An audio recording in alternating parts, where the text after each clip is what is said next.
হাসিনার আমলে ভিক্ষুক পুনর্বাসনের নামে উত্তরের ১৬ জেলায় ঢালা হয়েছে কোটি কোটি টাকা। প্রকল্প সফল হয়েছে এমনটি বলে সরকারি কর্মকর্তারা মুখে ফেনা তুললেও বাস্তবতা বলছে ভিক্ষুক তো কমেইনি, বরং রাস্তায় রাস্তায় থালা হাতে দাঁড়িয়ে থাকছেন আগের ভিক্ষুকরাই। সরকার সমাজসেবা অধিদপ্তরের মাধ্যমে ভিক্ষুকদের পুনর্বাসনের জন্য ব্যবস্থা গ্রহণ করেছে।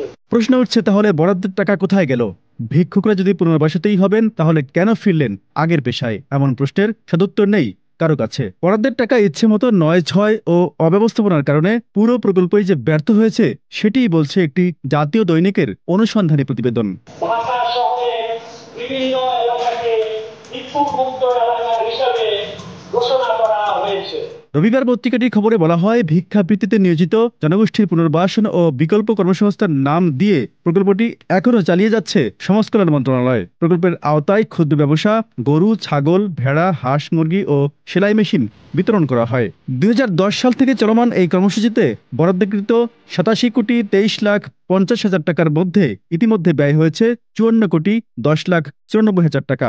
কাগজে কলমে ১৭,৭১০ জনকে পুনর্বাসন করার কথা বলা হলেও মাঠ পর্যায়ে তার কোনো আলামত দেখতে পায়নি ওই পত্রিকাটি। Ted news, Dhaka.